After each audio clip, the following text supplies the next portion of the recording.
안녕하세요, 해손총각입니다. 영상 시청하시기 전에 구독과 좋아요 부탁드리고 해외 증권사를 사용하시면 나스닥 한 계약 기준 150만원, 최소 증거금 0.02계약 기준 15,000원부터 해외 선물 거래 가능합니다. 자세한 내용 댓글에 고객센터 혹은 더보기란의 셀프 계좌 개설 영상을 참조해 주시기 바라겠습니다. 자, 오늘은 해외 선물 이동평균선 이 영상 하나로 총정리하도록 하겠습니다. 대부분의 투자자분들이 해외 선물 매매를 하면서 이동평균선을 굉장히 중요하게 봐요. 하지만 정작 제대로 보시는 분들은 많이 못 봤습니다. 그만큼 이동평균선이 사실 굉장히 중요한 개념인데 이 기초적인 개념도 모르고 우리가 해외 선물 매매에 이동평균선을 활용하면 당연히 안 되겠죠. 그래서 오늘 해손총각이 이동평균선에 대한 디테일한 부분들까지 정리하는 시간 가져보도록 하겠습니다. 영상 꼭 끝까지 시청해 주세요. 자, 일단 이동평균선이라고 하면 우리가 말 그대로 무빙 에버리지, 이동평균값입니다. 예, 캔들이 몇 개 이동했는가에 따라서 이 이동평균선, 말 그대로 평균값을 나타낸 거죠, 선으로 이렇게 쭉. 그런데 대부분의 투자자분들이 5일선, 21선, 61선, 뭐 121선 이렇게 많이 봐요. 물론 뭐 300일선, 뭐 200일선, 뭐 1000일선까지도 보시는 분들이 있긴 한데 일단은 이 개념을 좀 알고 가자고요. 5일선이라고 하면 5일 평균 움직임, 그리고 21선 하면 20일 평균 움직임, 그리고 60일선 하면 60일선 평균 움직임, 이렇게 알고 있죠. 그런데 이건 주식에서 많이 쓰는 지표인데 해외 선물에서도 과연 동일하게 적용이 될까? 저는 아니라고 봅니다. 예, 우리는 주식할 때는 일봉을 많이 보죠. 하지만 해외 선물 매매할 땐 분봉을 많이 봅니다. 게다가 분봉 매매를 하면서 빠른 분들은 이제 1분봉을 많이 봐요. 그리고 5분봉, 뭐 15분봉 굉장히 다양한데 이 분봉들마다 과연 이 세팅값이라는 게 의미가 있냐 이거예요. 저는 전혀 의미가 없다라고 보기 때문에 이동평균선 설정 값에 대해서 다시 우리가 세팅을 하고, 그리고 어떻게 활용하는지에 대해서까지 이 영상 하나로 총 정리하도록 하겠습니다. 자, 일단 1분봉에 5일선을 대입한다라고 하면 5분, 1분봉이 5개니까 5분 동안의 평균적인 움직임을 나타낸 거예요. 이 선은 5분 동안의 평균적인 움직임, 과연 의미가 있을까요? 전 전혀 없다라고 봅니다. 그래도 일단은 설명을 드리기 위해서 좀 이야기를 드릴게요.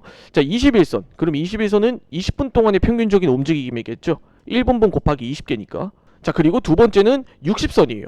자, 1분봉에 이제 곱하기 60. 1시간 동안의 움직임이죠. 그래도 1시간 동안의 평균적인 움직임은 굉장히 좀 의미가 있다라고 봅니다. 어디까지나 제 개인적인 견해에서 1시간 동안의 평균적인 움직임을 선으로 나타낸 61선. 그래서 해선 총각이 61선을 굉장히 중요하게 이야기를 드리는 이유 중 하나예요. 자, 그럼 121선. 121선도 동일하겠죠. 2시간 동안의 평균적인 움직임입니다. 60선이 좀 빠르다 하시는 분들은 121선을 보는 것도 나쁘지 않아요. 자, 그러면 이 설정값을 알았으니 우리가 중요하게 생각하는 시간 동안의 평균적인 움직임을 분봉으로 여러분들의 세팅 값에 맞게 설정을 해주시면 되는 거예요. 자, 1시간 동안의 평균적인 움직임을 보고 싶다 하는데 나는 5분봉을 봅니다 하는 투자자라고 하면, 그러면은 12의 값을 설정하게 되면 1시간 동안의 평균적인 움직임이 되겠죠. 그리고 60의 값을 5분봉에 설정하게 되면 어떻게 될까요? 5시간 동안의 평균적인 움직임을 나타냈다라고 봐주시면 됩니다. 이렇게 여러분들이 그 숫자와 하루 거래의 시간과 내가 중요하게 보는 의미 있는 구간들을 대입을 해서 이동평균선을 설정해 주시면 되는 거예요. 자, 그러면은 이 매매법, 그리고 이동평균선을 해외 선물 매매에서 과연 어떻게 활용할까?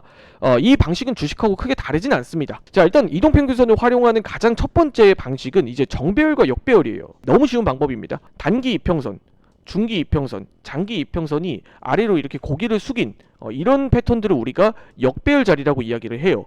말 그대로 배열 자체가 역으로 이렇게 꼬여 있다, 이런 개념인데 이런 자리에서는 주가가 하락으로 이어질 가능성이 높다, 이렇게 판단을 해보는 방식이고, 정배열은 말 그대로 주가가 이렇게 쭉 상방으로 정렬이 되어 있는 걸 정배열이라고 이야기를 해요. 정배열 자리에서는 주가가 상승 가능성이 높다, 이렇게 해석을 해보는 방식입니다. 자, 그리고 두 번째 활용 방식이에요. 두 번째 활용 방식은 골든 크로스와 데드 크로스를 이용하는 방식이에요. 자, 골든 크로스와 데드 크로스는 너무나 유명한 방식이에요. 단기 이평선이 장기 이평선, 중기 이평선을 돌파하면서 상승을 한다, 이러면 긍정적인 신호인 골든 크로스가 되는 것이고, 반대로 단기 이평선이 장기 이평선을 뚫고 내려간다 하면 데드 크로스라고 이야기를 합니다. 일반적으로 골든 크로스가 나왔을 때는 긍정적으로 주가가 상승할 가능성이 높고, 반대로 데드 크로스가 나왔을 땐 주가가 하락할 가능성이 높다, 우리가 이렇게 해석을 해보고, 현재와 같은 자리에서는 우리가 골든 크로스가 나왔을 때 매수 포지션으로 포지션의 전환을 한번 우리가 보는 방법이 있겠죠. 마지막으로 캔들의 돌파와 이탈입니다. 캔들이 일반적으로 단기 이평선, 중기 이평선, 뭐 장기 이평선과 같은 굉장히 좀 중요한 캔들들을 돌파하고 움직였을 경우에 이게 추가적으로 상승 가능성이 높다라고 판단을 하는 거예요. 왜? 단기 이동평균선들을 뛰어넘는 의미 있는 강한 캔들이 나왔으니까.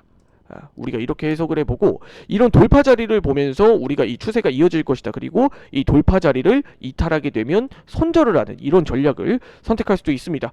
총 세 가지의 좀 전략이라고 보시면 되는데 저는 이동평균선은 이렇게 다양한 활용 방법이 있다는 것만 좀 이야기를 드리고 개인적으로는 이동평균선을 볼 때 저는 단기선보다는 차라리 장기선의 캔들의 돌파를 보는 편입니다.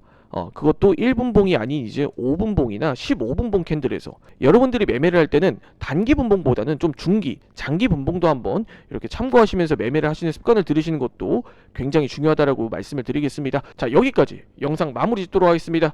해외증권사 계좌개설 혹은 메타트레이더 관련 문의사항은 아래 댓글에 고객센터 혹은 더보기란의 셀프 계좌개설 영상을 참조해 주시기 바라겠습니다. 지금까지 해손총각이었습니다. 영상을 시청해 주셔서 감사드립니다.